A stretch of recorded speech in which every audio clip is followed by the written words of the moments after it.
secrets of time, which I haven't taught in over 20 years, per se. In fact, after I wrote the expanded version of the book, I don't think I've taught it since. And so, I figure people can read the book. But we do want to put it on a video series, because there's a lot of people that they prefer not to read. They prefer to hear it and to see it. And so we're, like I say, some people just have a difficult time reading. They're more audio than visual. But this is a Tabernacles conference. We're in the week of Tabernacles. It'll end next week. Tabernacles is 7 days long. From a prophetic standpoint, the feast days are extremely important to understand eschatology, or prophecy. What's going on today? What will happen? Are we going to have a rapture or not? And if so, what does it look like? The problem that I have found is that most people in the church today have studied about prophecy, and they've learned about the rapture and the Antichrist and the tribulation and all this kind of thing. But they have studied it from people's writings from the past who knew nothing about the feast days. The feast days are the basic outline of all Bible prophecy. If you don't know and understand the meaning and the significance of the feast days, you're really not going to have that basic outline that keeps you focused on the actual, it sets the parameters of prophecy. You have, the feast days are divided into two groupings. There's the spring feast. I'm talking in the northern hemisphere here. You have the spring feast in roughly April, and you have the fall feasts in September to October. And these two sets of feasts tell you about the two comings of Christ. Christ came the first time to fulfill the spring feast. He did not fulfill all of them. He fulfilled all of the spring feast, but not the fall feast. That's reserved for the second coming of Christ. And that's one of those little keys which can unlock a whole lot of truth, and it'll save a lot of people a lot of time. We know that Christ died on Passover. He was the Passover lamb. So whatever happened with the Israelites coming out of Egypt at Passover was all a type and shadow of what Christ was to do, not to bring us out of Egypt per se, but to bring us out of the house of bondage to sin. And so there was a greater manifestation, a better manifestation of Passover, which the Israelites probably did not really know about, but yet when they kept Passover, they were prophesying of things yet to come, even without knowing it. And I found, by the way, that most prophecy is inadvertent. Most people don't know when they're speaking, and they're speaking prophetically. Like Caiaphas, for instance. God doesn't even need believers to prophesy. He can speak through anybody. But Caiaphas prophesied. He says, hey, it's better that one man die for the nation than for all of us to go up in smoke. That's modern English version. I'll write my own translation someday. But it says that he said this, in saying this, he prophesied. Was he a believer? Was he a Christian? I don't think so. He was getting ready to crucify Jesus. And yet he prophesied. Well, people are are prophesying all the time and not even understanding it. I've heard the voice of God come from some of my worst enemies. Not that they're my enemies, but I tend to be their enemies, and so that creates a problem. But if you can see the face of God in your enemy, if you can hear the voice of God speak through them, you're not looking at the vessel, you're looking at who's behind and who's speaking. And you realize that in the sovereignty of God, he can speak through anybody. He can speak through a donkey. He doesn't even need people. And so, anyway, so he died at Passover and then was raised from the dead on the wave sheaf offering. Or actually, he was raised just before the feast, just before the wave sheaf offering, because it was still dark. He had to hang around until the third hour of the day when the priest was waving the sheaf in the temple, and that is when he presented himself as alive unto God, to the Father. That's when he first ascended. So that's why he told Mary, "Don't touch me, I have not yet ascended." But then tell the disciples I'll meet him later. Well, that evening, hey, you can touch me now. Why? Because he had ascended. He had already presented himself to the Father. So he fulfilled the wave sheaf offering, which was a commemoration of the Red Sea crossing. Okay? Well, then 7 weeks later comes Pentecost. Now, in the Israelite day, it wasn't called Pentecost because Pentecost is a Greek name. They were speaking Hebrew. And so they called it the Feast of Weeks because it was 7 weeks after the wave sheaf offering. And so inclusively, it was the 50th day. And so Pentecost means 50th day in Greek. So that's why, Acts 2:1 says when the day of Pentecost had fully come.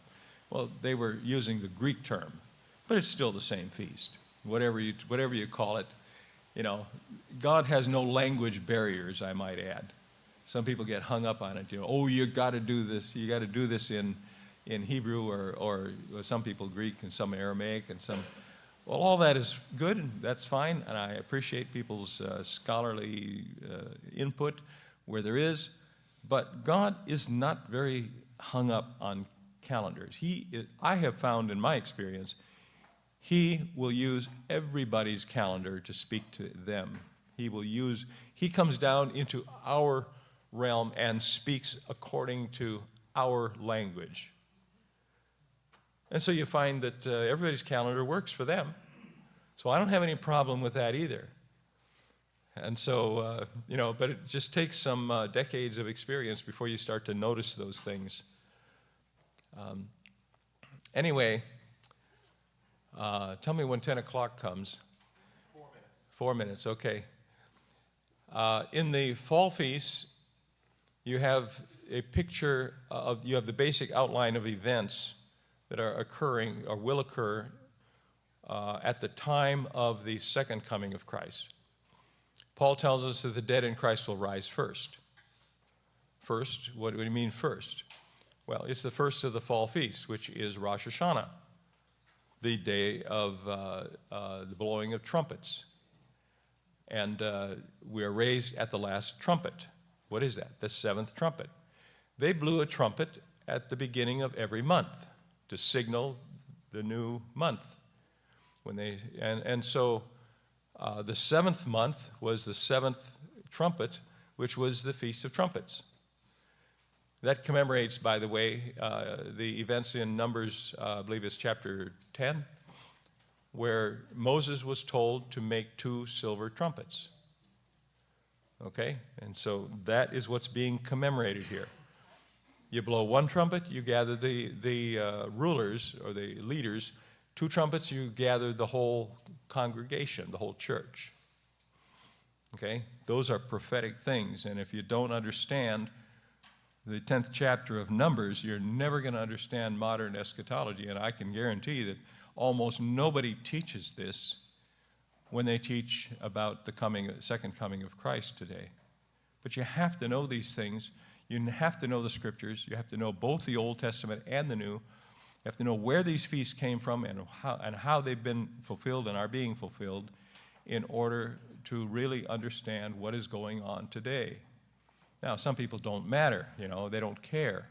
Just, give me 3 meals a day, and as long as I don't lose my job, I'm just fine. Well, that's fine, okay. Prophecy is going to happen with or without their understanding. It doesn't depend upon them, or you, or me. We're just trying to understand the plan of God, that's all, so that we're prepared for whatever happens. That's trumpets. Then you have the Day of Atonement, which is the day of repentance. And in my view, that's the day when the 10 days of awe, they call it, leading to the Day of Atonement, Yom Kippur. This is a time of great repentance in the church.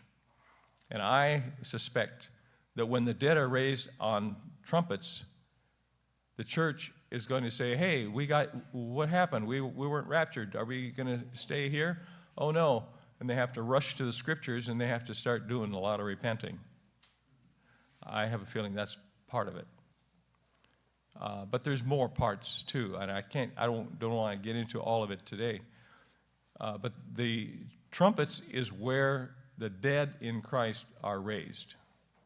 In other words, the past overcomers from the past, those who have lived and died. But 2 weeks later, on the 15th of the 7th month, is the Feast of Tabernacles, and that's where we are now. And Tabernacles, the first day of Tabernacles, is when those who are alive and remain, those who are living overcomers, will be changed. They don't need resurrection because they haven't died yet, but they will need to be changed. We will not all sleep, but we will all be changed, Paul says in 1 Corinthians 15. Everybody today seems to think that all of these events are going to occur at the same time, same moment. No. There's 2 weeks apart here. Think about that. The dead in Christ and those living, 2 weeks. But when the living are changed, then the two groups can be truly made one because they are both incorruptible and immortal. They're of the same flesh, as it were.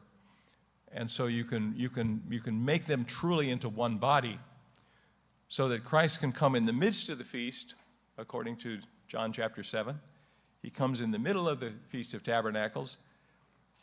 So the head comes on the body, the complete body, so that this one new man, Christ and his body, can be presented to the Father on the 8th day of Tabernacles.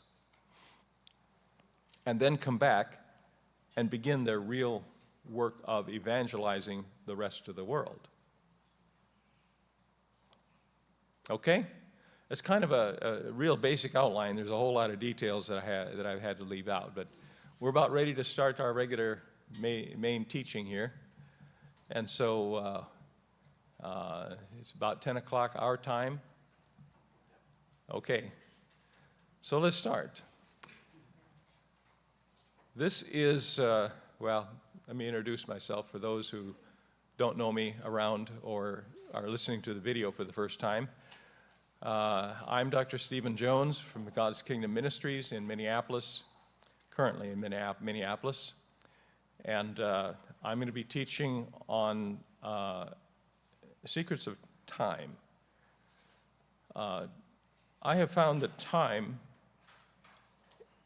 timing is so important. And when I say timing, I'm not trying to date the coming of Christ. I'm trying to show from past history how time reveals the mind of God. Everything happens according to God's calendar. And the creation jubilee calendar is what I have developed over the period of since 1991. So it's been more than 30 years. The creation jubilee calendar is divided into jubilee cycles. Now the jubilees were not actually mentioned, perhaps not even revealed until the time of Moses, which was almost 2,500 years into it. But nonetheless, God knew, and we find that if you plot things out from Adam and divide time into 49-year cycles, you get some very, very interesting revelation from it. Because you find that when you understand when an event occurred, then you know why, and when you know why, then you know the mind of God. It's not enough to know what happened. You need to know why. You see? God showed his acts to the children of Israel and his ways unto Moses. If we're content just to know his acts, that's fine. Go your way, you're satisfied, you don't need anything else. But if you want to know his ways so that you know his mind, then you'll pick up a book or look at this video or something and perhaps learn a few things that you didn't know before. And you can learn the things that I didn't know before either. Because I was raised in the church, much like 95% of the church people today, or the evangelicals anyway. And so I came from that particular position. I studied prophecy and Hal Lindsey and so on way back in high school. I was interested. And then I had to make some adjustments later when I discovered that some of these things were based upon false premises. But that takes a study of Scripture and history. Now, I hated history back in high school. History was always taught by coach or somebody else who was just teaching history because they had to. They made it as boring as possible. They made it as irrelevant as possible. Who cares about all those dead guys? I really didn't like history. It wasn't until my third year in college, or at the University of Minnesota, and I was attending I had taken a class on Roman history. And we were in a big auditorium, about 500 people, and the professor, got up there, and nobody ever met him. He just came and went, and I never shook his hand, and it was very impersonal. But something happened at that point where it clicked. I don't remember if it was something he said or just something that came to me. I think it just came to me. I don't think that the professor was prophesying. But he was dealing with prophecy without knowing it. He was talking about the fourth kingdom of Daniel, the Iron Kingdom. And I made that connection. I said, whoa, I'm studying about prophecy. And I didn't even know it. I thought history was just for, a bunch of dead bones back there. And I found history was actually, the Bible is history. It tells you what actually happened. And this is the difference between the Hebrew thought and Scripture and Greek mythology. Greek mythology was based, their whole religion was based upon mythology. In other words, it didn't matter if it actually happened or not. They were just going to get to the deeper meanings of all of these things. And that's okay, I guess. It was okay for them.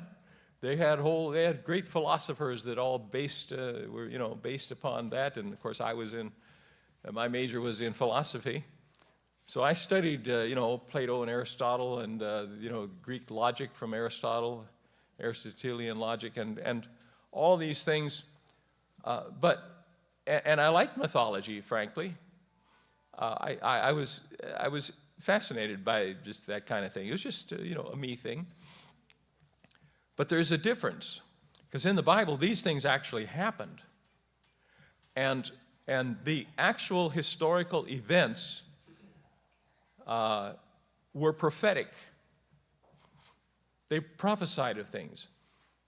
So when Moses led Israel out of Egypt at Passover, It was an actual historical event. It actually happened. And guess what? It had meaning as well, because everything is prophetic. When Abraham had 2 wives, it was an allegory. It was a prophetic allegory, Paul says in Galatians 4. Hagar and Sarah, and they represented the 2 covenants.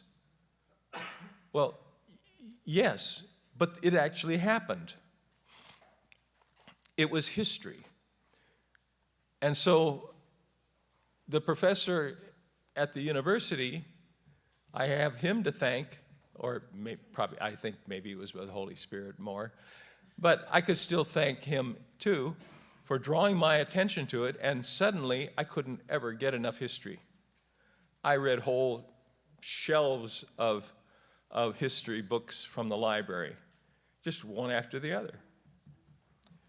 And I found that God is very much in control of all history. It's not just about the Bible.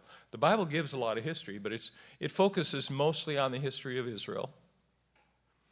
And you see peripheral things like Babylon and Assyria and Egypt and so on, but the main focus is on Israel. If you want to get into other history, you have to read secular books, most of which are written by evolutionists or people who didn't even believe the Bible and so on. But you have to gain an appreciation for what they do know, because they can give you things even though you have disagreements with them. And I don't know that I've ever read a history book where I agreed with everything that they said. But they have said things that are very, very helpful to me. And they've deposited truths in me that were very necessary in understanding the Bible. Now, that was not their motive, but that's how I took it. And so in my progression toward understanding the creation jubilee calendar, I have read lots of books that I disagree with on most things. Some books only had one really life-changing truth in it that I just absolutely needed to know. And that was it. And that's fine. You know, just like you have to be able to see in the face of your worst enemy, you have to be able to see Christ's work behind the scenes and see how they may prophesy. Like Jacob, when he looked at Esau finally and he says, "I've seen your face as if I have seen the face of God." Wow, his worst enemy, he's been fighting him all of his life, sibling rivalry. And suddenly he has a whole different viewpoint of the sovereignty of God. And he can see God working in everybody, whether they are good or bad or indifferent. That is a real revelation, you know. It changes your whole perspective. And so, in the same way, I have been able to read history books and, archaeology and anthropology and, philosophy and all this. And no matter what I read, it's not about them. It's about their ability to uncover historical events and give me details that I need to know. In fact, in reading Socrates, the great wise man, philosopher of the Greeks, do you know he prophesied about Christ? Oh, you should read it sometime. Well, I can only give you a paraphrase because I don't have a quote in front of me here. But he said, a truly just man is going to be persecuted and crucified, and he will be abused because he is a truly just man. The early church quoted him often, by the way. And they said he was talking about Christ. And they used Socrates to win over some of the Greeks because they were aware, of course, and they all knew about Socrates, the great man. But he prophesied without knowing it, just like Caiaphas. But you find these things in philosophy books. or reading the early church history at best. If you hear a dog, it's just my phone. Somebody's texting me, and I didn't turn it off. It'll be even worse, by the way, if somebody calls me. Let's hope that they don't. I know, I'm just weird. If people call me, the baby starts laughing. And you should see it when I'm in line at the bank and somebody calls me. It kind of cheers everybody up and makes their day. Anyway, I digress.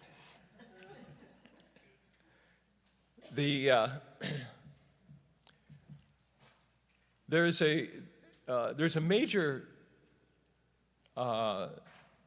time frame in history, which is seen in the life of Moses, by the way. Moses' life, his whole life was prophetic. He didn't know it, but his life was divided into 40, 40, and 40, right? And you can see how the first 40 years of his life represent the first 40 jubilees of church or of biblical history, Adamic history, which takes you to the time of Abraham, by the way.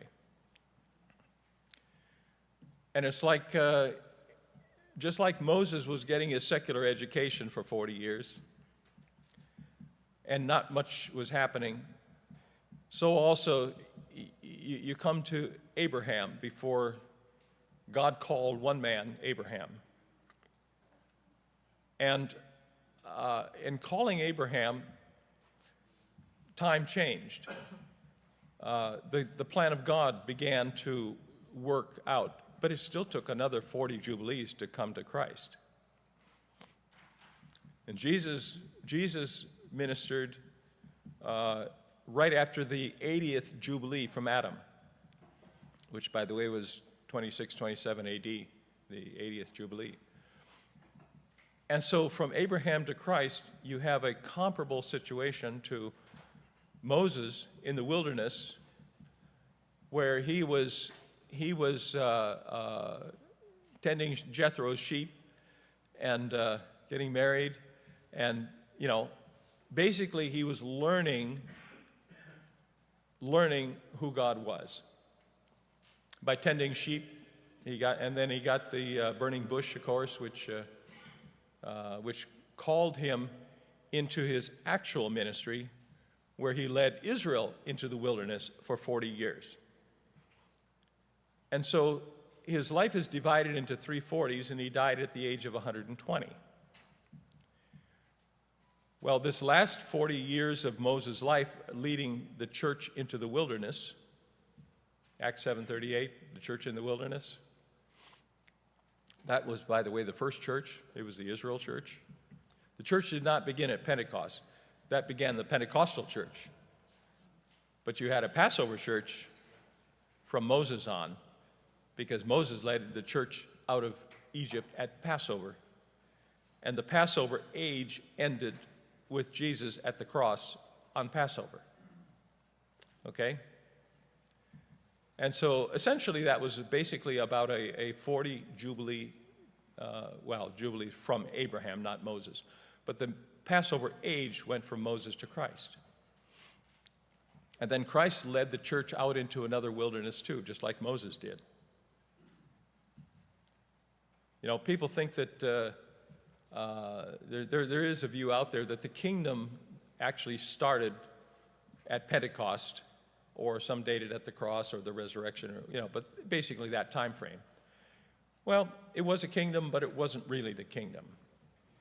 It wasn't the kingdom any more than Israel was in the promised land. When Israel came out of Egypt, they were in the wilderness for 40 years. That was the church in the wilderness. And guess what? The church in the wilderness happened again on a greater scale when Jesus led us out of the house of bondage, but we were still not ready to enter the promised land. Okay? And so we've been in the wilderness for 40 jubilees. And the church in the wilderness, by the way, ended in 1993 on the day of Pentecost, May 30, 1993. And that's when everything began to change again. Now, back in those days, I thought, we're really coming up now. We should be seeing the second coming of Christ. But it didn't work out that way. There was a whole lot more that had to go on first that I didn't know about. And so over a period of years, I began to see how things, how the plan of God had to do something else, because we are building the throne for Christ to occupy when he comes. And the first thing we had to do was enter into a whole time of spiritual warfare for 7 years, and then we had to enter into a time of Joseph, and there was a revelation of Joseph. Well, the first 7 years of warfare was basically a Davidic period, like the rise of David. Then you have the rise of Joseph, because you have to have, David was of Judah, you had to have the Judah-Joseph connection, and you had to add Judah to add Joseph to the mix in order to get a complete picture. But all this took time. And these were 7-year cycles. And then after Joseph, we entered into a time of Elijah and Elisha. And it's like, man, every time, just about the time I think that we have arrived, no, there's more. Well, sorry, but I didn't know this before. There's a progressive revelation, and all you can really do is just submit to it and say, okay, my knowledge was incomplete. I didn't know that there was still more time. And here we are 30 years later, and at Tabernacles, and I know that we're now coming this week to a major shift once again. And but it's too early to basically to see exactly how that plays out. But I believe that we're turning another corner into whatever God has next. But I don't want to get into that now. We're talking about the creation jubilee calendar. It's up on the board here. You can see it, and right along you can see blessed time, Passover age, Pentecost age, Tabernacles age, and under that you have these cycles of jubilees numbered off. Each little box is another jubilee cycle.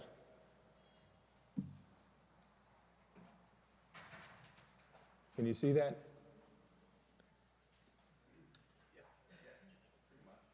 Okay, I can put it up a little bit further even.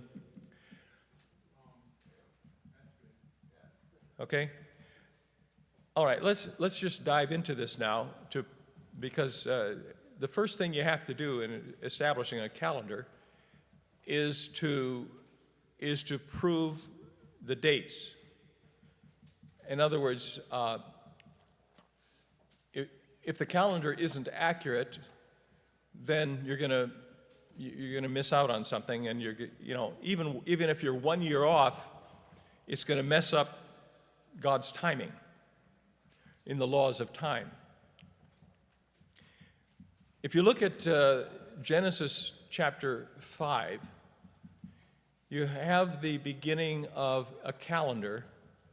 It was meant to be a calendar. It tells you that chapter 4 tells you basically where Adam was created, and he lived to be 930 years old. In the day that you eat of this, you shall surely die. That day turned out to be 1,000 years. And so he couldn't live to be 1,000. He died 70 years short. 70 is a number of restoration. And it's also the number of nations in Genesis 10 that came from Noah.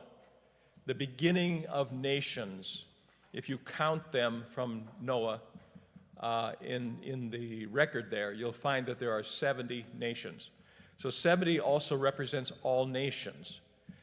And put them together, it's really about the restoration of all nations. And that tells you the end of the story. The end of the story is about the redemption of the world and all nations coming. Everyone casts their crowns before him, and they all, every knee will bow, even the kings, and that is the end of the story.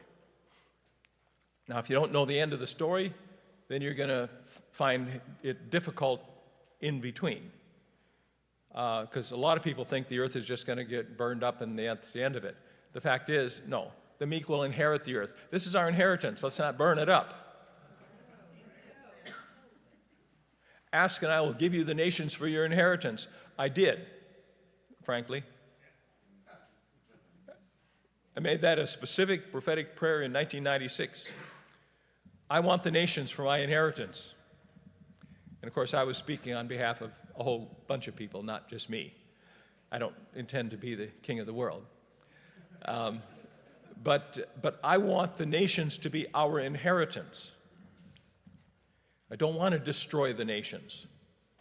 And if you look at the end of the book of Revelation, you'll see that there's still kings there. If you look at Isaiah 2, you'll see that people are coming to Zion, which is a prophetic term. It's no longer Zion, now it's Sion. That's another story. But people will be coming to learn the laws of God. They'll say, hey, we have messed things up. It's really been corrupt for thousands of years. Let's see if you got a better idea. And we do. We have a better idea. We have the laws of the kingdom, and we've got a perfect king, Jesus Christ himself, His Majesty King Jesus, and the territory is going to be the entire world, and the citizens are, whoever is a believer is a citizen. You have these four things in a kingdom. You have citizens, you have a king, you have territory, and you have laws. Those four things make up a kingdom. The Bible has them all, and they're all laid out and tells you the history of the world as God sees it. Because God tells the end from the beginning, and he speaks of future things in the past tense as if they have already occurred, because in his mind they have already occurred. Christ was crucified before the foundation of the world. Well, what do you mean? Well, it took a while for this to be outworked in actual history, but when God speaks, it is created. He is a creative word. And you see this in Romans 4:17, especially in the New American Standard. It tells you that, when he speaks, it is a creative word. It is a done deal. And so the moment he spoke light at the beginning of creation, there was light. There had to be. There couldn't have been anything else but light. And everything he speaks is already done as far as he is concerned. But it takes a while, it takes time to work this out. And that is where we come in with our Creation Jubilee calendar. We're seeing the outworking of his plan. And this takes thousands of years. This is not something that happens in one generation.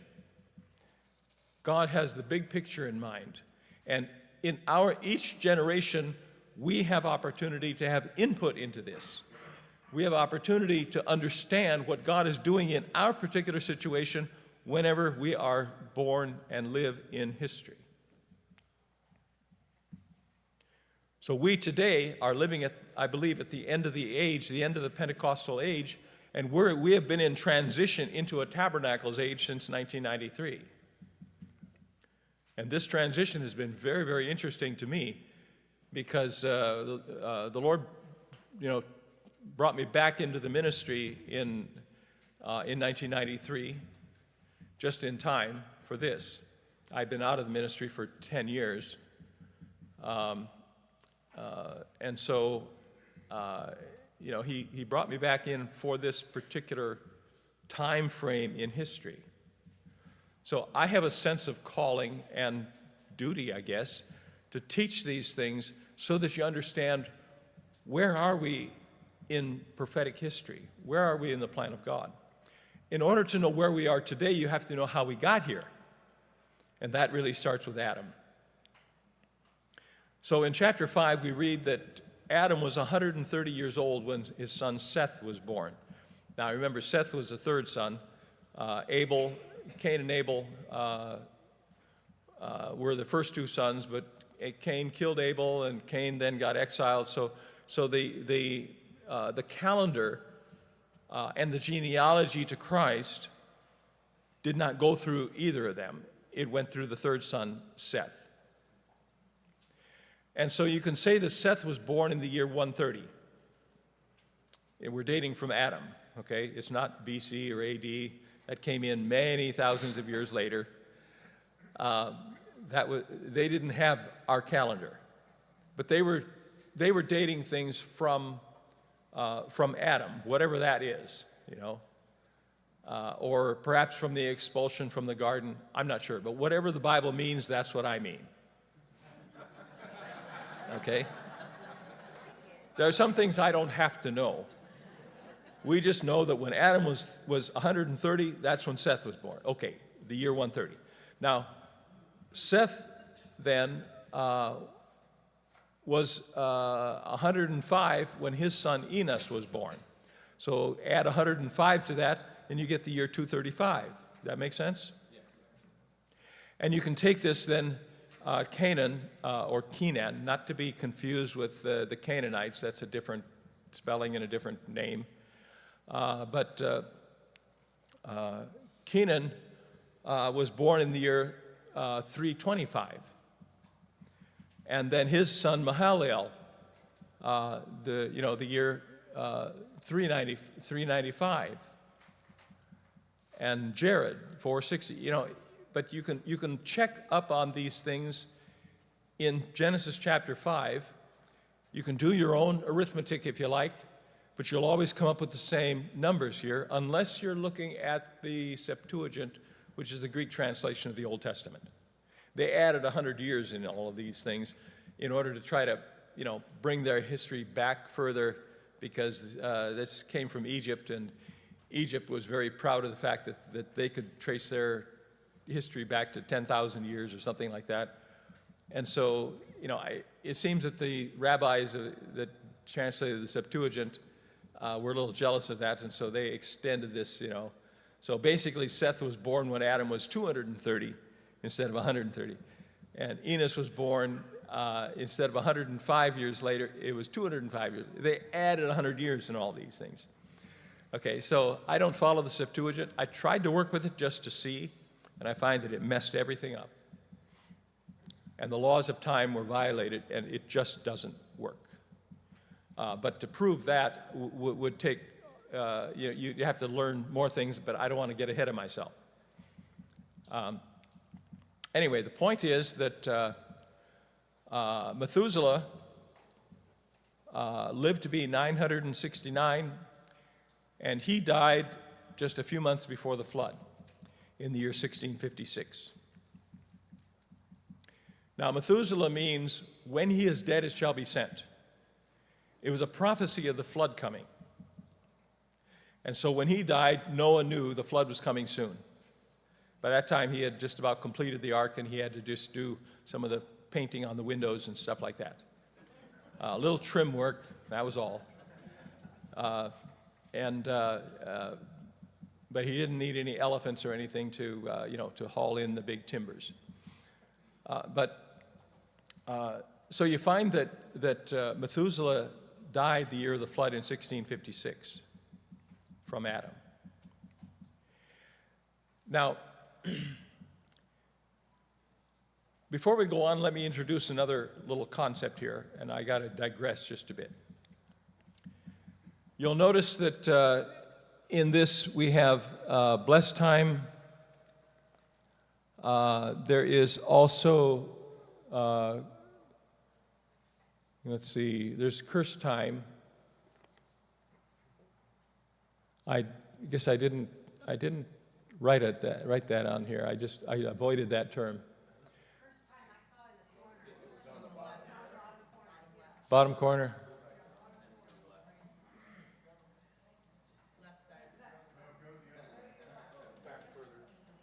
Oh, Canaan cursed?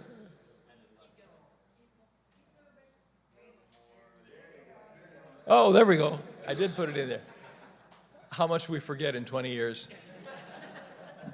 Anyway, but yeah, cursed time is a period of 414 days for us as individuals, or years for, when you're dealing with long-term prophecy. From Adam to the flood was 4 cycles of 414 years. 414 times 4 is 1656, okay? Now, I don't like the term cursed time. I wasn't the one who coined the term. This was coined by a man in 1946 who somehow, some way discovered this cycle of cursed time from Adam to the flood.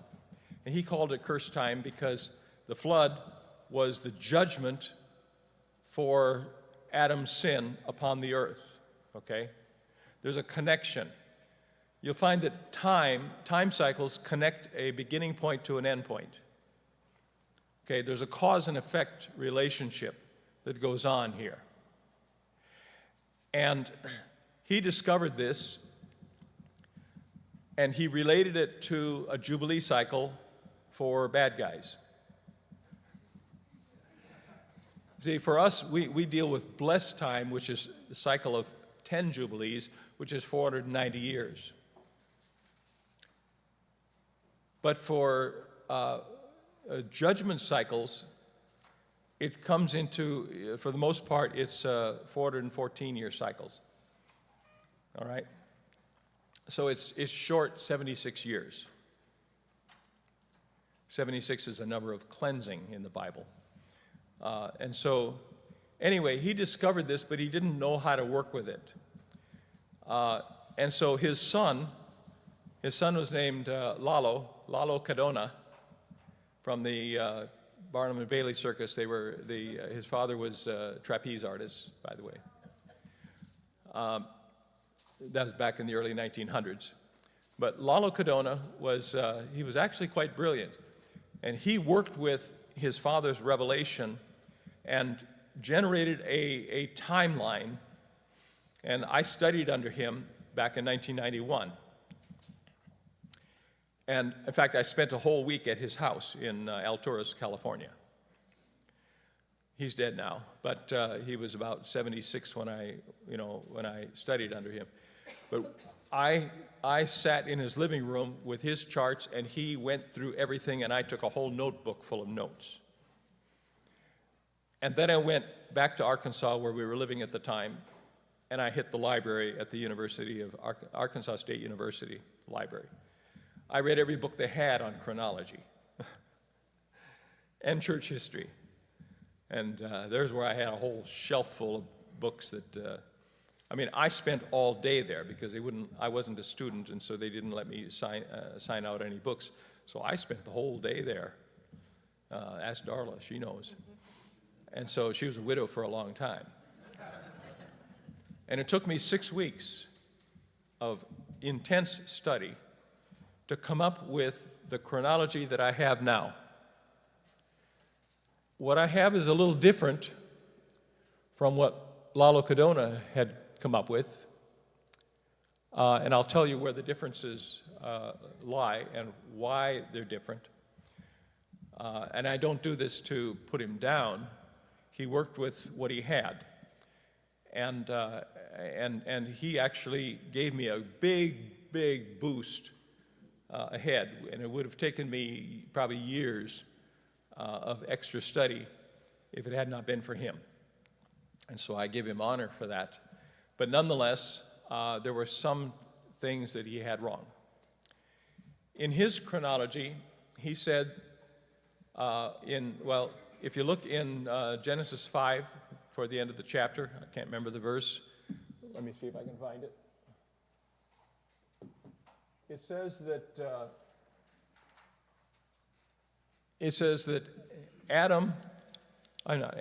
Noah was 500 years old, and he begat Shem, Ham, and Japheth. Now, unless they were triplets, I doubt that they were all born in the same year. So that's the first hurdle you have to find out, when was Shem born? Okay, and that is the important thing. Because the other two, although they were important in their own way, the other two did not establish the calendar, because they were not in the genealogy leading to Christ. Okay, Shem was. Lalo assumed that because Shem's name came first, that he was the oldest, and therefore he was born when Noah was 500 years old. That was his assumption. And normally that would be a good assumption, because that is often what happens. But even if you're not the firstborn, you can still be listed as first if you're carrying the birthright, the genealogy to Christ. So we find that Shem was actually secondborn, not the firstborn. And how do we know? Well, we know because, let's see if I can find it here. Okay, if you have your book, the old copy of Secrets of Time, you can look on page 17.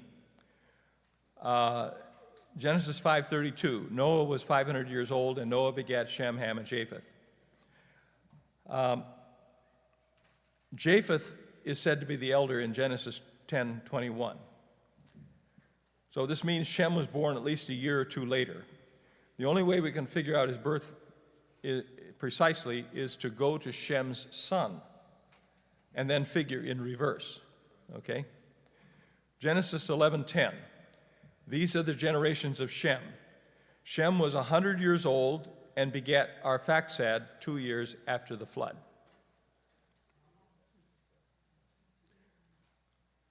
Okay, so if Noah was 500 when Shem was born, and Shem was 100 when Arphaxad was born, then that means Noah was 600 years old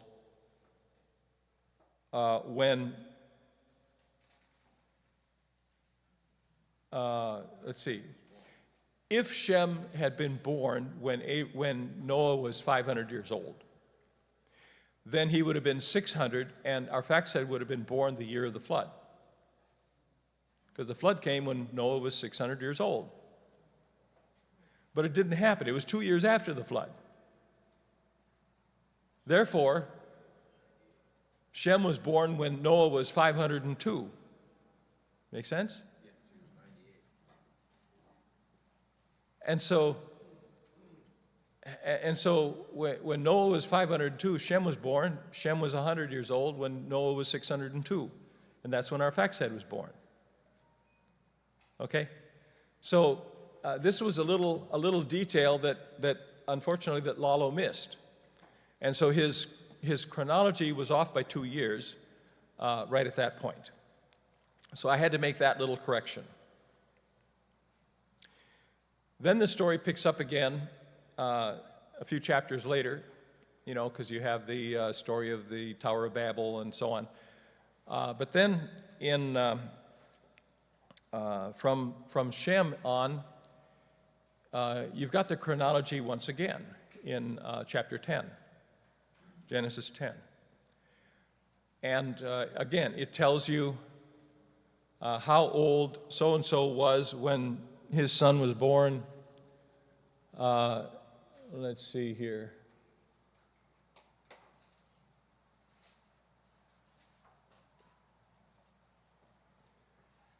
Okay.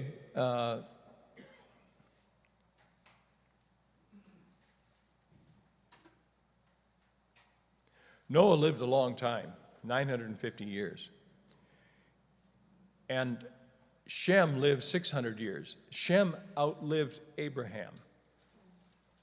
Think about that. He outlived Abraham. Shem was the builder of Jerusalem. He was the king of Jerusalem. He was the king priest. He was the one who held the birthright from Adam that had been passed down from Adam to Methuselah to Noah, Because, Methuselah was born before Adam died. Think about that. You get all these interesting perspectives that we didn't know before. There were only actually 3 connected generations from Adam to the flood. You see? And Noah was 600 when the flood occurred, and Shem was 102 when that happened. But he lived 600 years, and you do the chronology, and you see that everybody's son was born maybe, I don't know, when the father was 30 or 40 years old, instead of hundreds of years. Now it's down to a few decades. And so you can pack in a lot of generations between Noah and Shem and Abraham. But then when you come to Abraham, now we run into the next chronological problem. Because it tells us, see if I can find this again.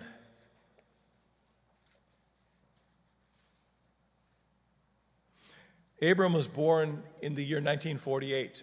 I find that kind of curious too. He was born in the year 1948. Shem died in the year 2158.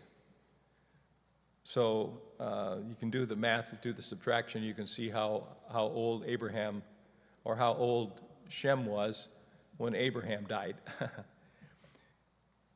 Abraham, it says,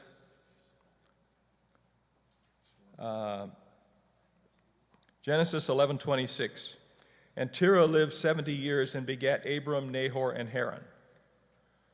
Well, again, were they triplets? No. Abram was actually the youngest. And here's where you have a problem, because the Bible doesn't explain it. And so what I had to do was to rely upon the book of Jasher, which is mentioned a couple of times in Scripture. The book of Jasher was discovered in a rabbi's office in Venice, Italy, in 1613. It was an ancient copy. It was almost illegible because it was so old. Okay? So this was not the Rosicrucian version of Jasher. There's a couple of spurious ones that were created in the 1830s. People pretending like, oh, look at what we discovered. Come on, give me a break. They've been doing that since the days of Egypt. But the book of Jasher makes it very clear that Terah was 70 when Abram was born. And so, anyway, Abram, we know, was 100 years old when Isaac was born. You remember he got the promise when Abram was 99 years old, and he's going to have a son at this set time in the next year. And so at this appointed time, this feast day actually is a pre-feast day time. Isaac was born when Abram was 100, and Isaac was born on on the day later would be called the Feast of Passover. We know this because 430 years later is when when Israel came out of Egypt on the self-same day. The self-same day as what? As when the 430 years began. And in Galatians, we find that there was 430 years, or there was 400 years, 400 years between the birth of Isaac and the Exodus. Okay? Israel did not spend 400 years in Egypt. They spent the first 190 years in Canaan, which was basically under the hegemony of Egypt at the time. So technically they were in Egypt. But it doesn't actually say that. It says that they would be, God said in Genesis 15, know of a surety that thy seed will be a stranger in a land that is not theirs. It doesn't say Egypt. Well, Abraham confessed that he was a stranger and a pilgrim in that land, and that was Canaan, right? And who is the seed of Abraham? Where does it begins with thy seed? Well, in Isaac shall thy seed be called. So when did Isaac become the seed of Abraham? Well, when he was born. He was always the seed of Abraham, right? And so they spent the first 190 years. Isaac lived to be 180, okay? And so it was only 10 years after his death that all the family moved to Egypt at the invitation of Joseph. Okay? And when Jacob, of course, was 60 years old when Isaac was born, so you can do the chronology there. That would be the year 2108. Would you say that again? Jacob was only 60? I'm sorry, Isaac was 60 when Jacob was born. Okay, Did I misspeak? it's okay. Maybe I missed Or was it Mr. Speak? Yeah. Okay. Jacob is a very interesting character because he is a jubilee guy. He is the first major person that is an overcomer, a type of overcomer. He was born on a jubilee and he died on a jubilee 3 jubilees later. He lived to be 147, which is 49 times 3. And he was born on a jubilee, and everything that he did, every major event in his life was on a sabbatical year or a jubilee. It's incredible. And this is all before anybody really probably understood the calendar, the Jubilee calendar. And so Jacob's life itself proves the calendar itself. It's the first really major proof because it ties it in with the whole sabbatical system, the 7-year cycles and the 7 times 7 cycles of the Jubilee.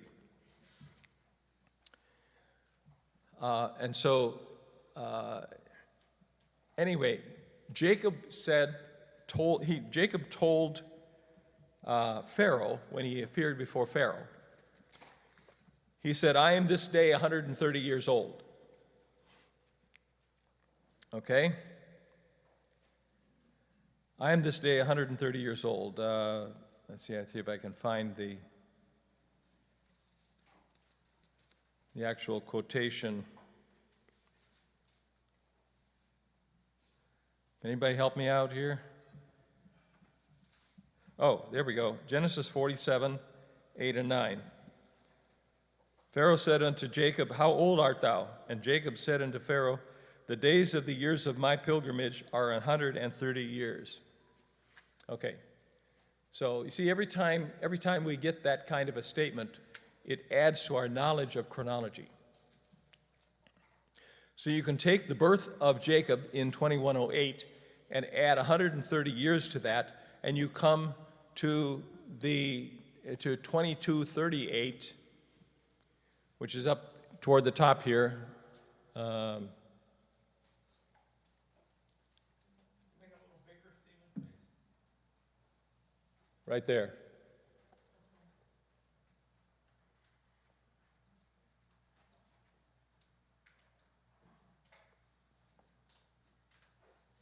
There we go. Oops, sorry about that.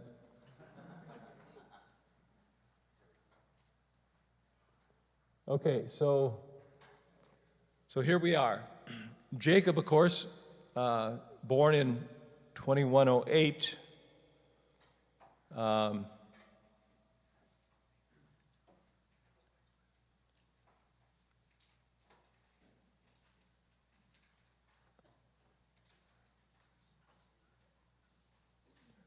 I'm still getting used to the technology here. Jacob was born in 2108, and 130 years later is 2238. Make sense? Stephen, the blocks at the top, 2930, those are periods of 49 years, right? Yes. There's blocks up there is the numbering off the Jubilees. Of course, when I get to 100, I go back to 0 because there's only room for 2 digits in there. But, oops.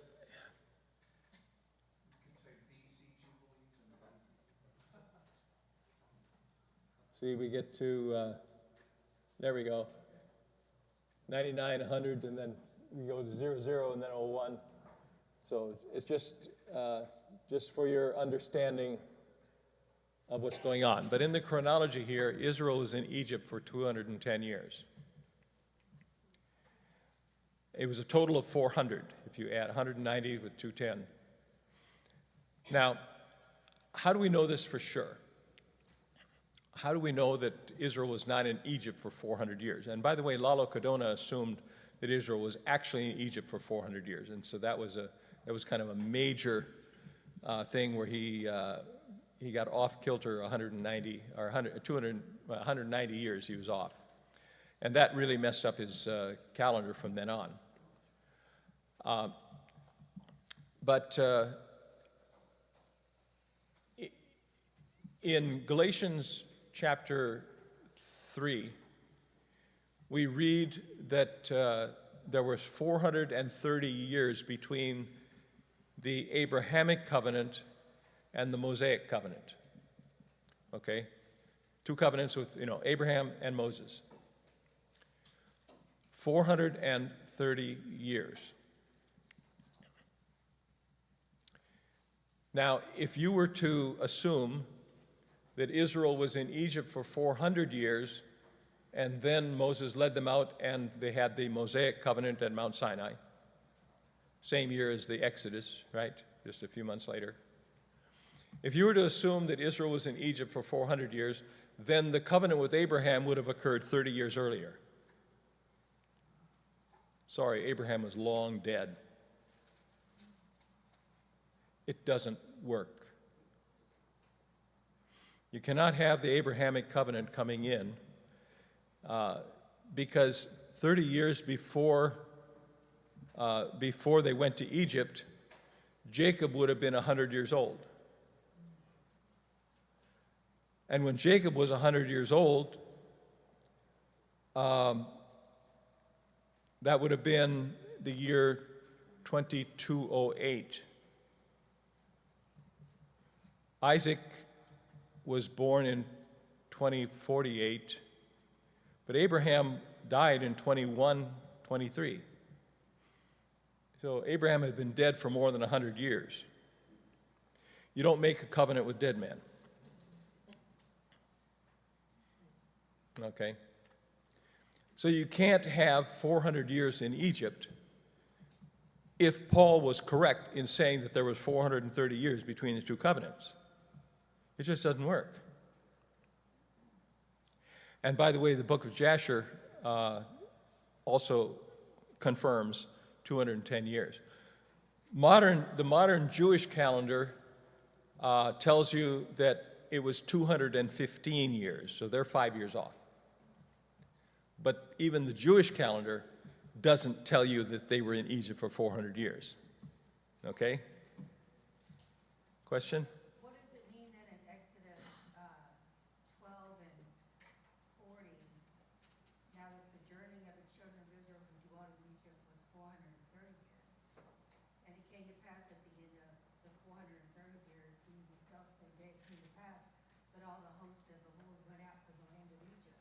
Yeah, they went out after a 430-year period, and then that's when they went to Mount Sinai and God established the Mosaic covenant, the old covenant. So you're saying that they weren't in Egypt for 400 years, they were in Egypt for only 210 years. 210 years. The 400, it was, if you go back 400 years from the Exodus, you come to the birth of Isaac. Thy seed will be a stranger in land, okay? 30 years earlier was when Abraham was 70 years old, and that's when the covenant occurred. With God. And then it says that when he was 75, he went to Canaan. And so we find that Abraham was 70 when that covenant was actually made with him in Genesis 15. Okay, all make sense?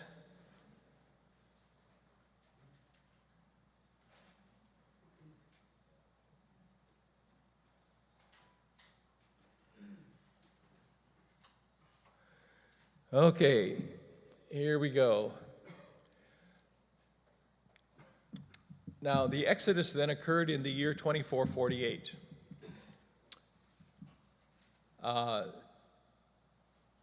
And of course, they left Egypt at Passover of that year. They went to Mount Sinai where they got their covenant, and that mosaic covenant, the old covenant, occurred on the day that was later celebrated as Pentecost. It was the original event when God came down and spoke the Ten Commandments, and by his speaking, he was intending to write the law on their hearts.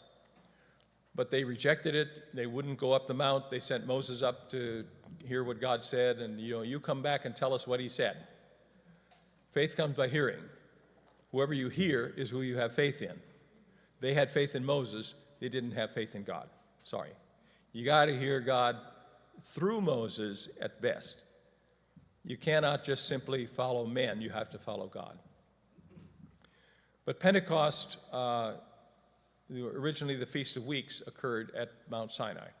That's where God came down as fire and spoke, and I believe everybody heard in their own language, even the Egyptians who were among them, I think. And I say that simply because that's what happened in Acts chapter 2. Everyone heard in their own language, and that's what Pentecost is. So therefore, I believe that you can extrapolate that back to Moses, and you can say that this is what occurred back then, even though it's not mentioned directly in Exodus 20. Make sense? All right. How much time do we have? We want to quit it? It's 11 o'clock right now. It's 11 o'clock? Okay, let's take a short break then and come back then, and we'll pick this up afterwards. What is short? Short break, let's say 10 minutes latest.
Yeah.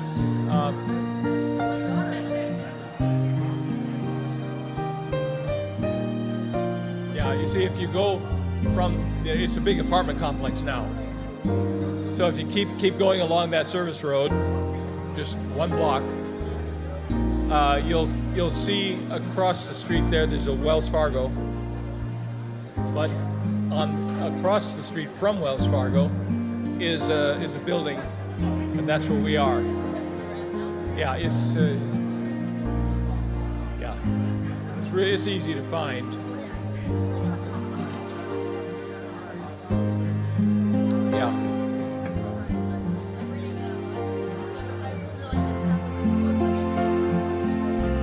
Yeah. Yeah. We hope to get this in print, the new version, pretty soon. Yeah, that's the best we can do. Me too.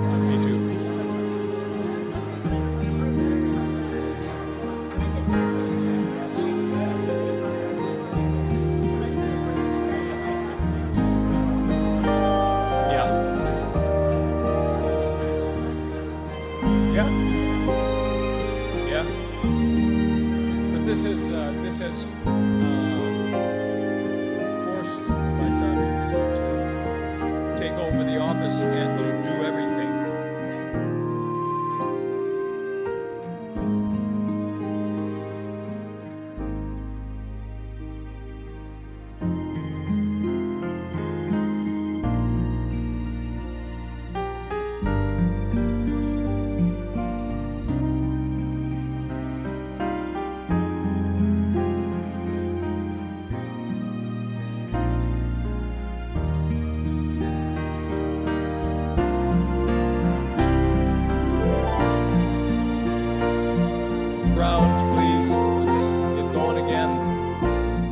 We'll have a shortened session.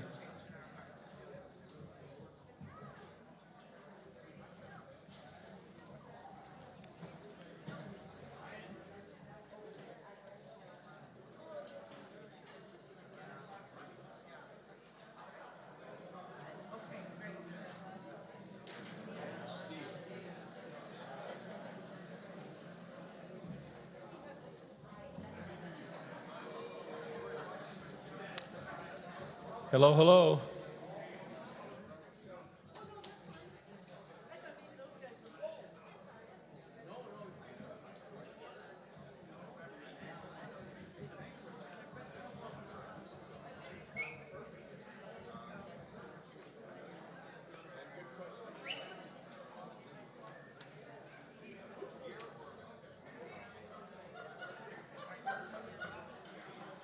Okay, well, if you can talk softly, we'll get started.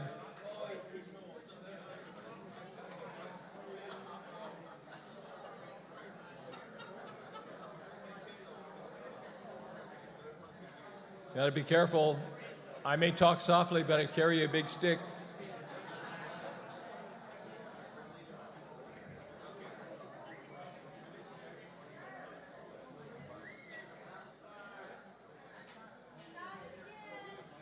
Is it a stick or is it shtick? Okay. We got the sons of God here, the dogs.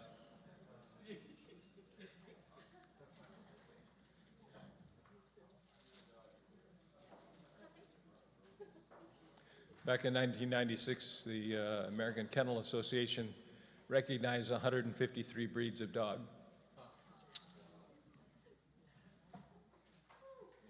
Anyway.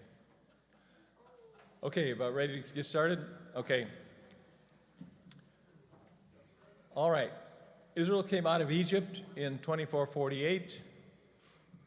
At Passover, they spent over a year at Mount Sinai, or about a year at Mount Sinai.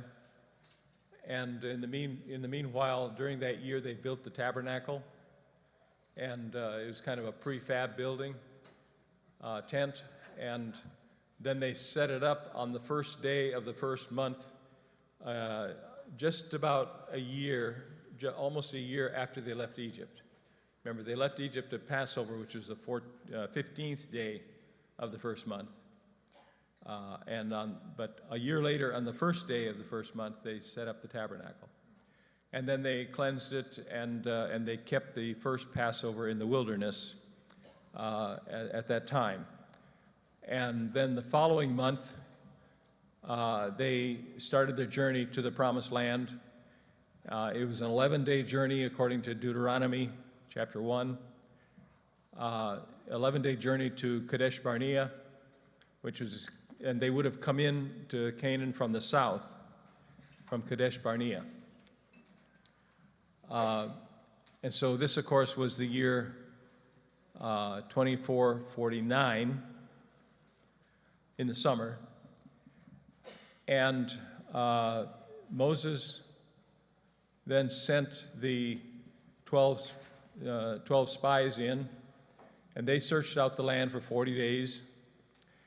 And they came back and gave their report. Now, while they were in the land, while they were spying out the land, Moses built the 2 silver trumpets. Josephus tells us that Moses was the inventor of the bell-shaped trumpets. So he apparently invented it. Before that, they were just using ram's horns and things. So there's a difference between a silver trumpet and a ram's horn. And they blew those on different occasions. But on the Feast of Trumpets, they blew the silver trumpets. On the Day of Atonement, it was a ram's horn. So, you know, just little things that help you visualize what was actually happening. But when they built the silver trumpets, as I said earlier, this became the occasion of celebration of the Feast of Trumpets. It was the first day of the 7th month on the Hebrew calendar. It was Rosh Hashanah, and it was actually New Year's Day on the Hebrew calendar. So this then began the year 2450. Okay, it didn't begin January 1st like we have today. It began on Rosh Hashanah. So when the 12 spies gave the report, it was already into the year 2450. And we read that that they brought with them the first fruits of the land. You know, big clusters of grapes, you know, just absolutely fruitful. And because it was a time of grape harvest. You know, the grapes are ripe. And what is that? Well, that's the Day of Atonement, the day of vintage, where it's the preparation day for Tabernacles. So that's when you tread out the grapes so that you have new wine to pour out for 7 days on the 7 days of Tabernacles. Okay? That is when the 12 spies gave the report. It happened to be the 50th Jubilee from Adam. It was a Jubilee of Jubilees. It was the appointed time for them to enter the land, at least on one level. However, the report came back that there were giants in the land. It's like, oh, big surprise.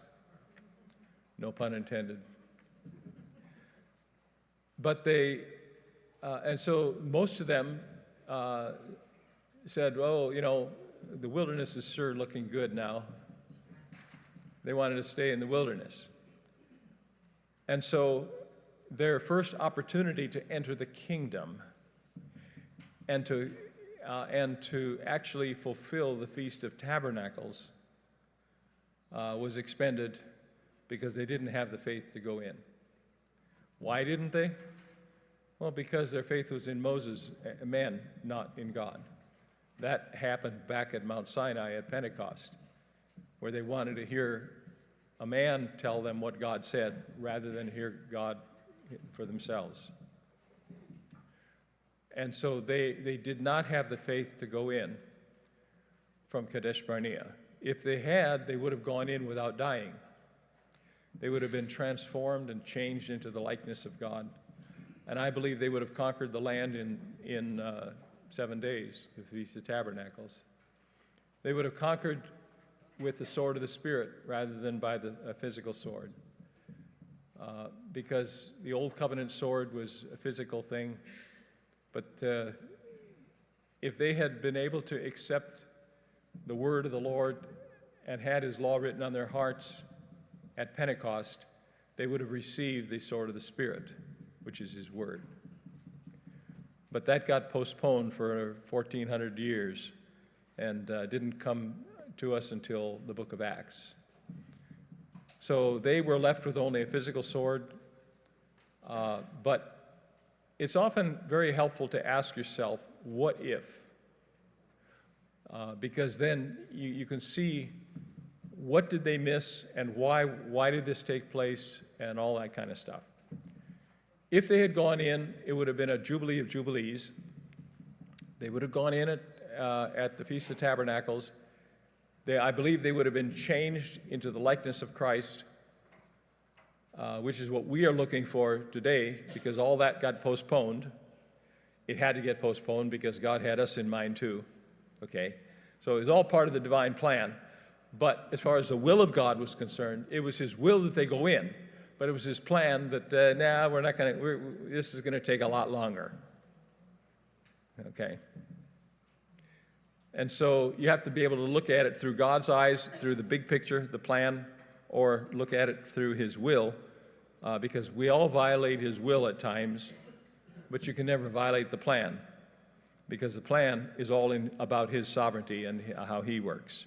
So his plan is going to work, and his will is going to work too, but the will is postponed.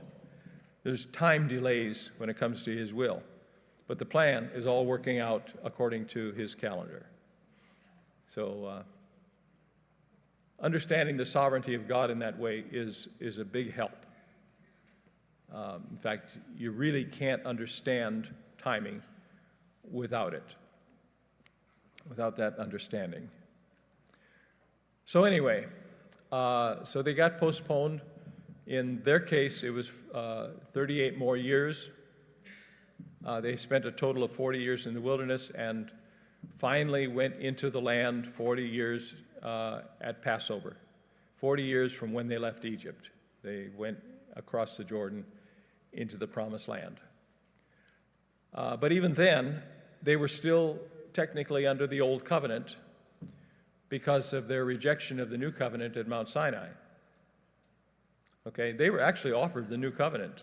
They rejected it because they were unable to hear his voice.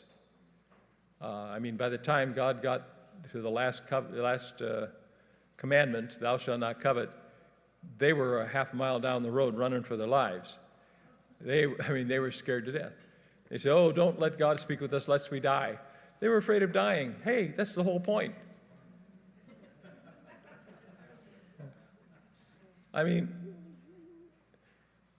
That's, everyone who has been baptized was baptized into his death. Hey, the old man has died. You gotta crucify the old man. That's the whole idea.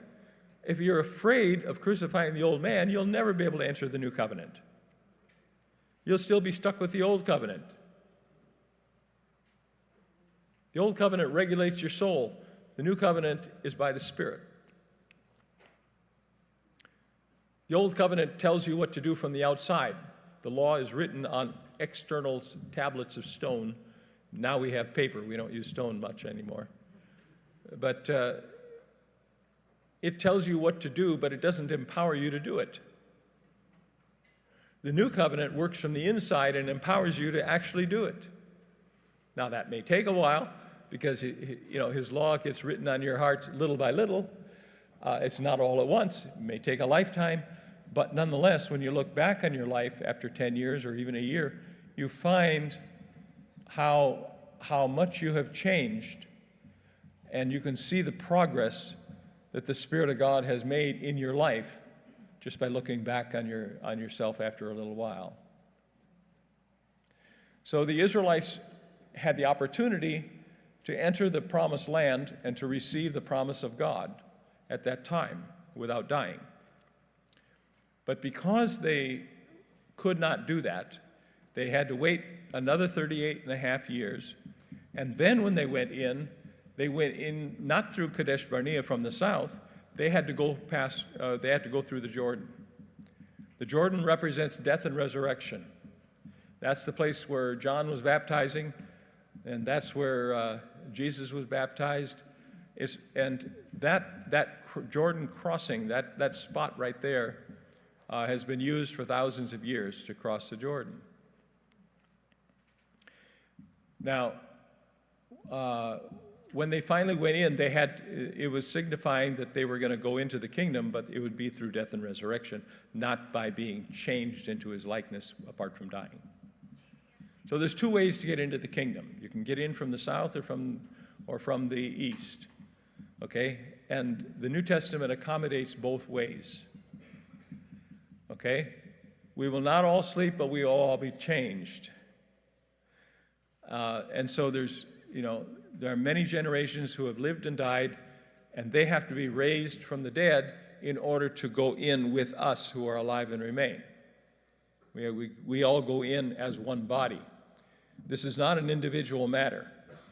This is a body matter, a corporate body matter. And even Caleb and Joshua had to wait. They wanted to go into the kingdom from Kadesh Barnea, but they had to wait because they were part of a body of people.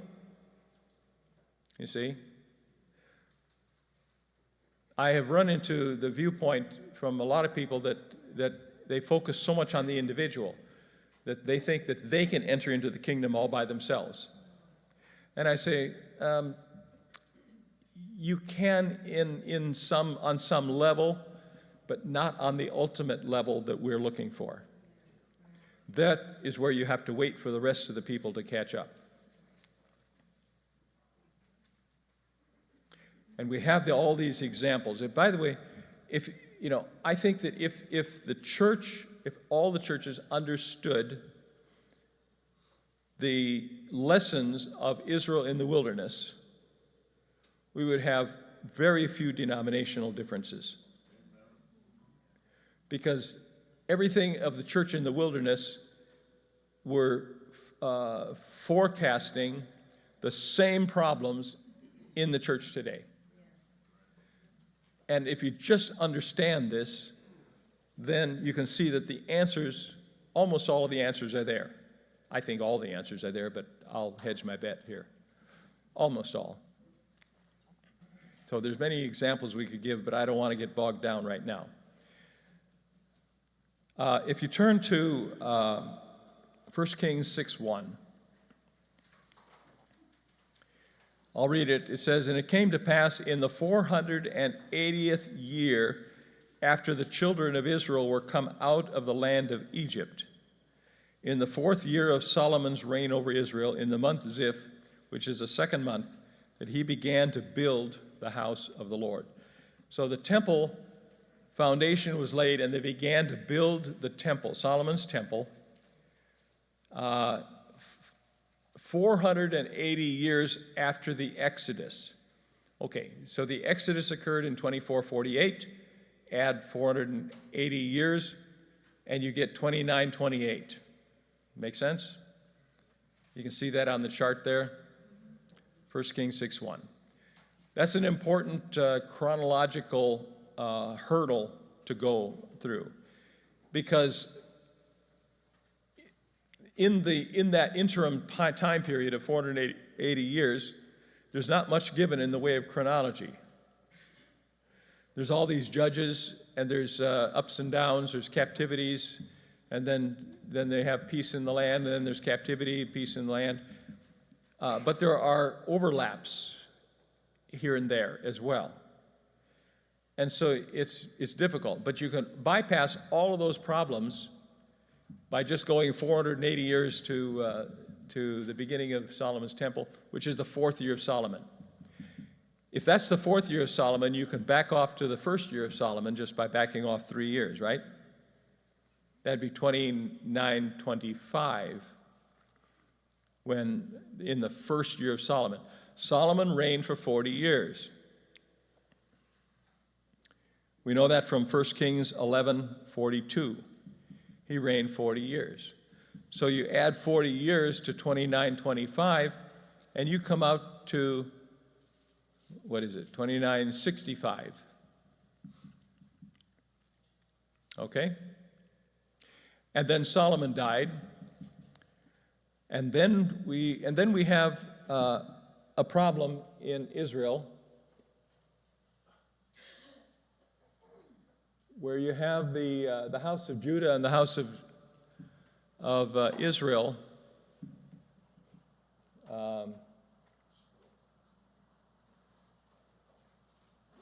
Here we have, I'll try to do this. Israel and Judah. I have C detailed chart because it's a lot of stuff. And here you have Israel and Judah. That's actually the main chart. From the death of Solomon, it was 210 years until the fall of Samaria. There's another 210-year cycle. And sometime later we'll, not at this conference I don't think, but sometime we'll deal with that particular connection because there's a connection with the 210 years of Israel in Egypt and the 210 years. It's all built on the number 21, which is the time of Jacob's distress, time of Jacob's trouble in the King James. And so that's the number 21. And I can get into great detail with cubits and handbreadths and all this kind of stuff, all of which is prophetic as well. If you know the units of measure in the Bible and the units of capacity, an ephah, for instance, and that kind of stuff. These are in-depth things that are interesting. They're not absolutely necessary for you to know, but if you want to really understand the details of prophecy and timing, you need to ultimately to study these things. Okay? Because when you have a cubit that is a cubit is a time measure as well as a linear measure. Okay? What is a cubit of time? When it's applied to time. And it's, divided into handbreadths. What is a handbreadth of time? And you get to book of Revelation, chapter 11, verse 1, and it gives you the key to understanding those things. But I'm just making you aware of that, but I'm going to skip over that part just to whet your appetite if you haven't heard these things before. But anyway, when Solomon died, it was the year 2965 from Adam. We're still going on the calendar from Adam. 2965. And the kingdom split in two, because you had a revolt of the house of Israel over high taxes without representation. Okay? We did that again some years later. And those two events are absolutely connected prophetically, because we are fulfilling the role of Israel in America. And we did the same thing that they did. It was all part of the divine plan, but they set the precedent a couple thousand years ago. They set the precedent. Now,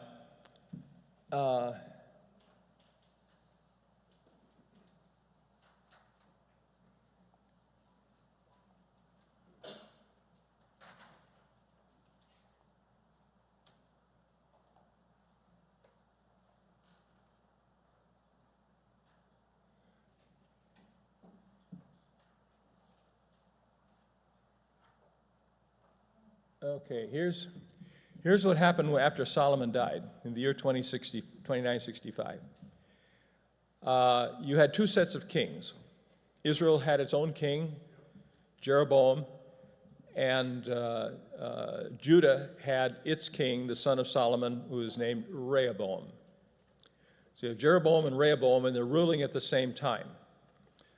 A lot of these kings are irrelevant as far as our purposes are concerned, so we're not going to confuse you with a list of kings and all that. You can look that up later. There's 39 kings in Israel, and so on. But we do have a chronology here that is very crucial. We read in 1 Kings 15:9. It says, "And in the 20th year of Jeroboam, king of Israel, reigned Asa over Judah." So Asa came to the throne of Judah in the 20th year of Jeroboam. Okay? Okay, so that's your overlay with the kings of Israel and Judah. Asa reigned a long time, and in his 38th year, King Ahab came to the throne of Israel. And that would be the year 3021, if you do the math. Ahab reigned for 22 years, and when he died in the year 3042.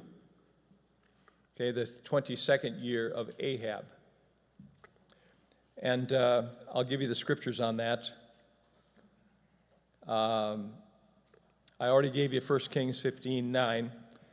The second one regarding Asa is in 1 Kings 16:29. It says, "In the 38th year of Asa, king of Judah, began Ahab the son of Omri to reign over Israel. And Ahab the son of Omri reigned over Israel in Samaria 22 years." Okay, so we can prove this scripturally. There's no problem here. It says what it says, and it's very plain. But this chart it helps you visualize it. Okay? Now, the death of Ahab is the key to understanding all ancient history when it comes to dating history. Because he died in a battle against the Syrians. You remember that? And when he died, the historians know this as the Battle of Karkar. The Battle of Karkar is dated by historians. Now, they have to work backwards, but they can get that. And when they date it, by the way, they date it according to our modern calendar. So we can now switch.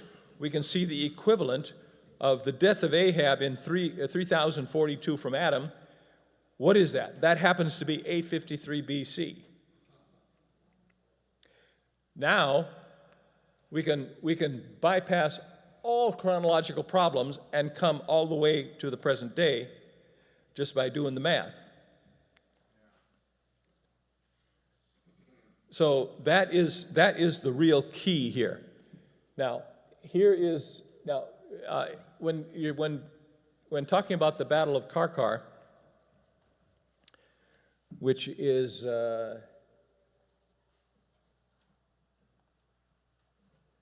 here, the historians look at the Assyrian records, because the Assyrians had a calendar too. And every year they named that year. It's the year of this, the year of that, and they named it after important people or important events. And it goes for about, if I recall, about 1,400 years. Now,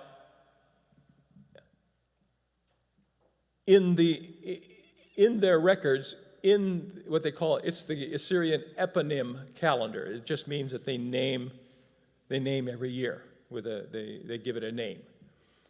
And if you'll notice over here, there was a solar eclipse which was mentioned in the Assyrian calendar, and modern astronomers know exactly when that occurred on our calendar. It was 763 BC. Okay? And they know it by computers. They can get it down to a nanosecond. Okay? And so 763 BC was June 15 on the Assyrian records and the eponym calendar, the eponym of Bur-Sagali, which doesn't mean anything to you. And you don't have to remember that. It won't be on the test. But the point is that this particular year on the Assyrian calendar was 90 years after the Battle of Karkar on the Assyrian calendar, where Ahab was killed. That make sense? So 763 BC, if we switch to our calendar, go back 90 years, you get to 853 BC. That's when Ahab died. So now we have the equivalency of calendars, and you can take it all the way back to whatever event you want in biblical history, all the way back to Adam. You mentioned earlier there's a 5-year problem with the modern Jewish calendar. Yeah, the 5-year problem with the Jewish calendar, yeah. Yeah, where does that fit in? Well, the Jewish calendar is wrong. I'll just say it. You know. What's that? Do you know where their 5-year mistake was made that relates? No, I don't know where their 5-year mistake actually occurred, but even the Jews know that they're more than 100 years off.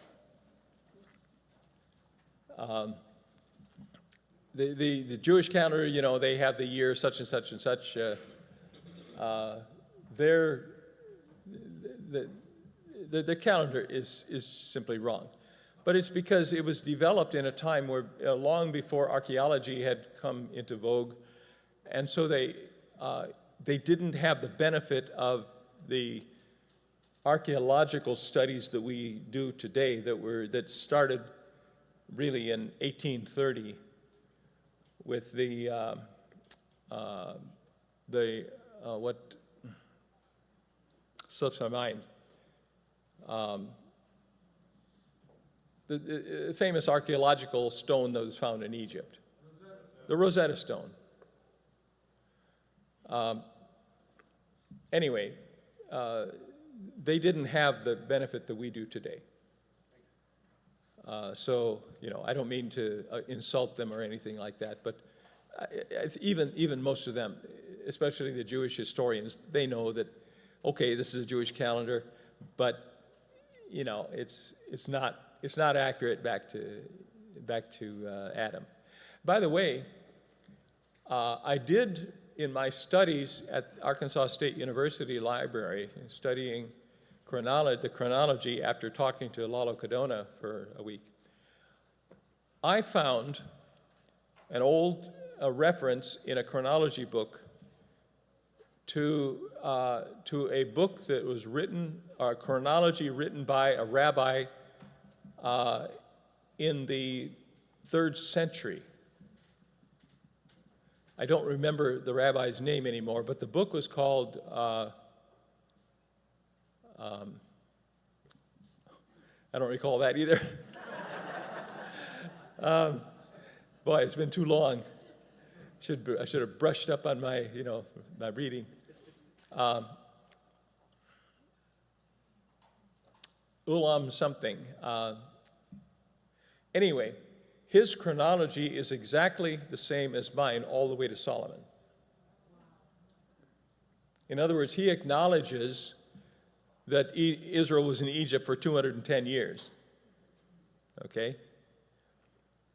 And so I find that to be a very comforting confirmation of things, that somebody living 1,700 years ago would have known by biblical study,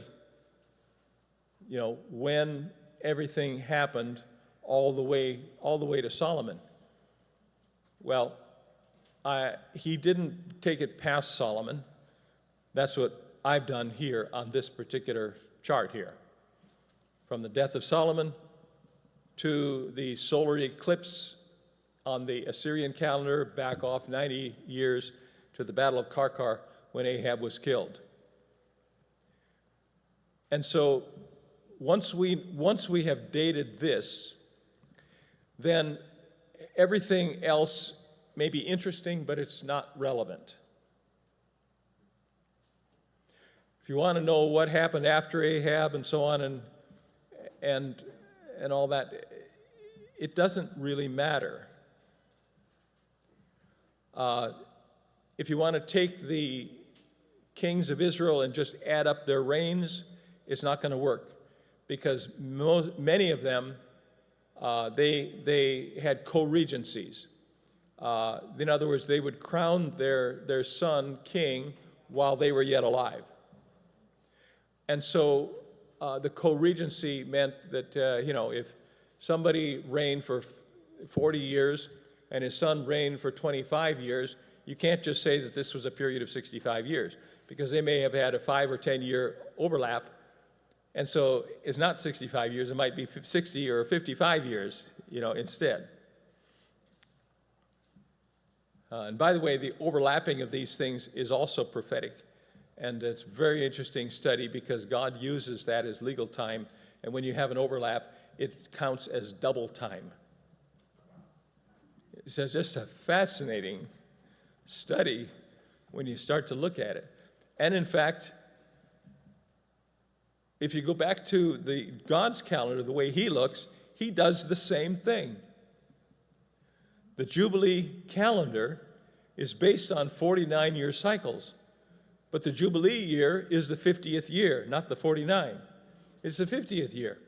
But the 50th year is also the first year of the next cycle. The overlap here. So when you get to the end of the 120 Jubilees of history, you have to multiply 120 times 49, which is 5880. And you're 120 years short of 6,000. Chronologically, it's 5,880 years. But legally, it's 6,000 years because of the overlap. And this is how God shortens the time for the elect's sake.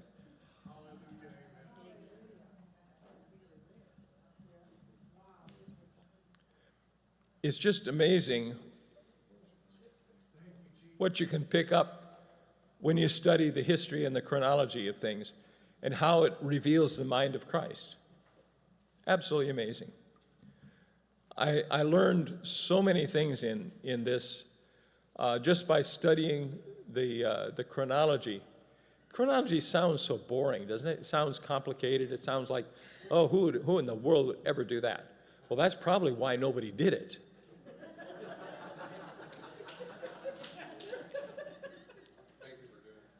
But for me, I specialize in boredom.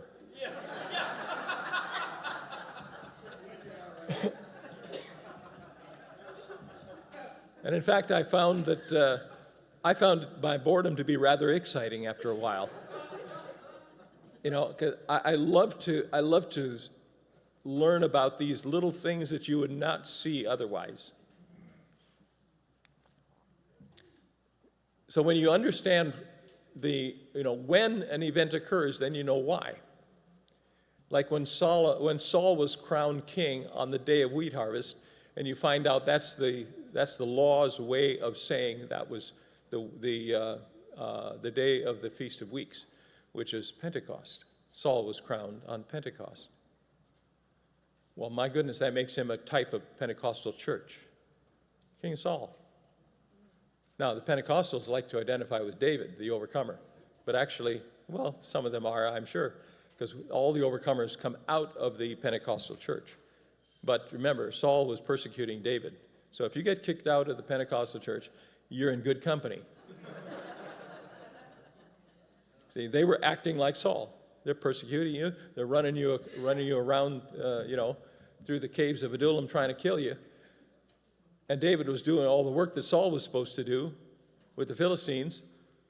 But he was fighting two enemies. He was fighting his own people, or they were fighting him, harassing him all around the wilderness.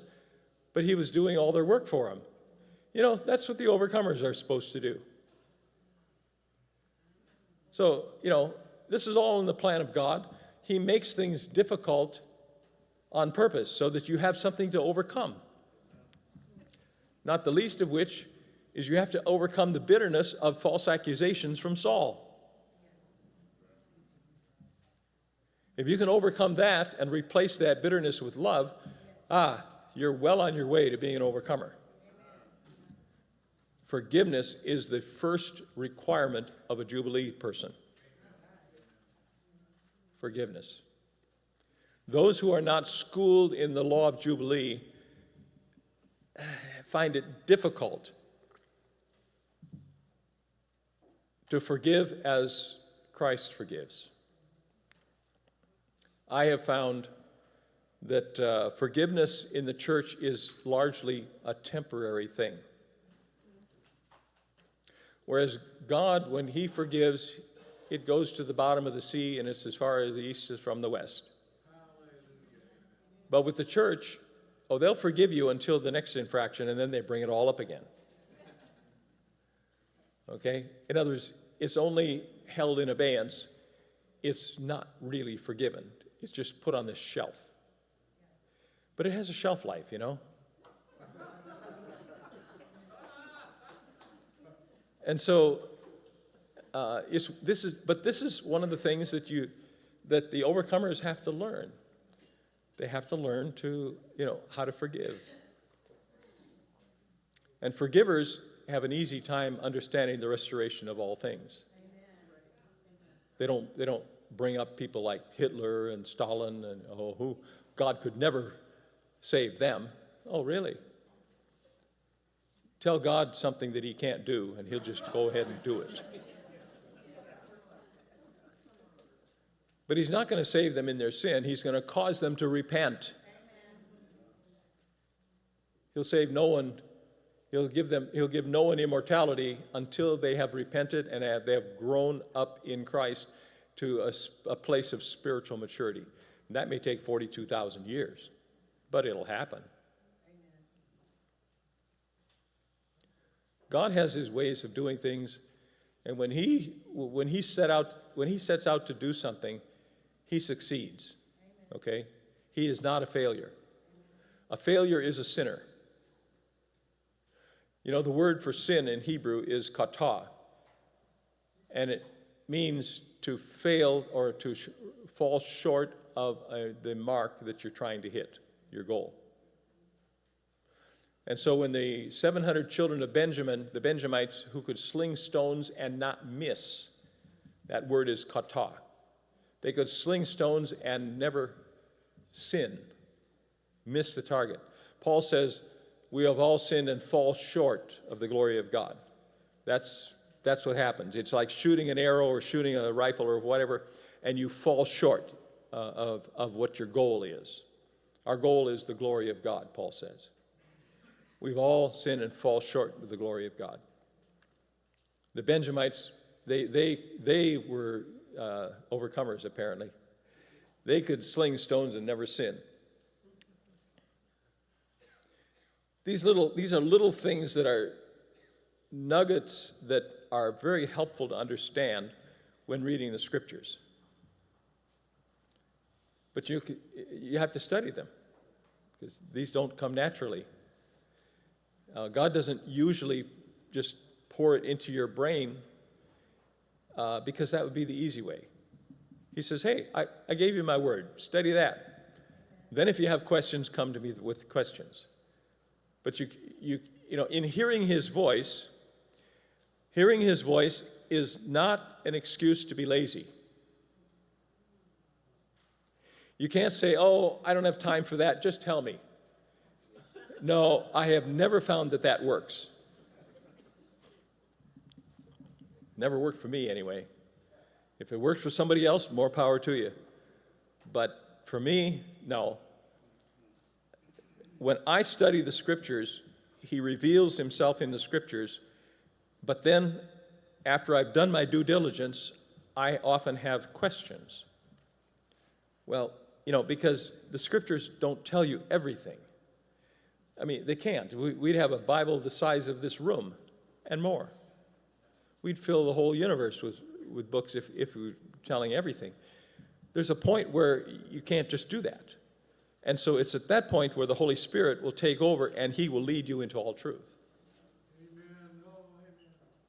So it's not an excuse to be lazy. It's to help you in your due diligence. That's what hearing his voice is. It's to fill in those things which were not written.